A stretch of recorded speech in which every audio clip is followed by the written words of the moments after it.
एक ऊंचे पहाड़ की चोटी पर चीलों का एक घोंसला था। उस घोंसले में एक सोनू नाम का युवा चील था।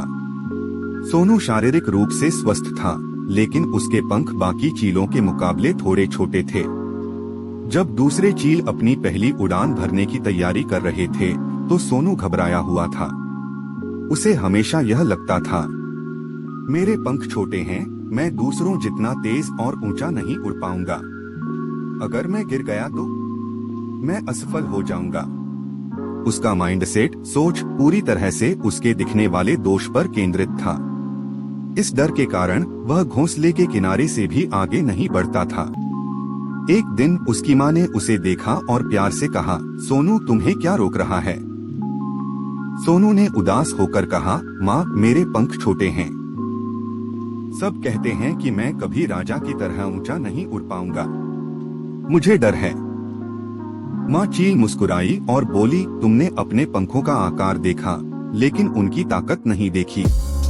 उड़ने के लिए सबसे जरूरी चीज ताकत या आकार नहीं और खुद पर विश्वास है।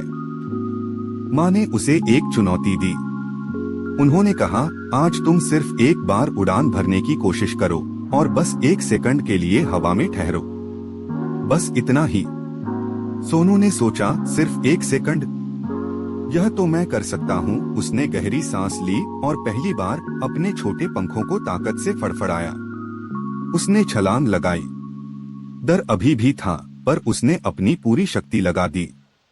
और 1 सेकंड नहीं, बल्कि लगभग 5 सेकंड तक उसके पंखों में अविश्वसनीय शक्ति थी, जो उसे पहले कभी महसूस नहीं हुई थी। वह खुशी से चिल्लाया और वापस घोंसले में आ गया। अगले दिन सोनू ने 1 सेकंड की जगह 10 सेकंड तक उड़ने का लक्ष्य बनाया। फिर उसने सबसे ऊंची चोटी तक पहुंचने का लक्ष्य बनाया। जल्द ही सोनू ने न केवल उड़ना सीखा, बल्कि वह अपने छोटे पंखों के कारण हवा के थपेड़ों को बेहतर ढंग से नियंत्रित करना भी सीख गया, जिससे वह बाकियों से ज्यादा स्थिर और कुशल हो गया। बाज की यह कहानी सचमुच सिर्फ उस पक्षी की कहानी नहीं है, बल्कि हम सब इंसानों की कहानी है। क्या आप भी अपने अंदर की छिपी हुई शक्ति को पहचानने से इनकार तो नहीं कर रहे? स्वयं विचार कीजिएगा।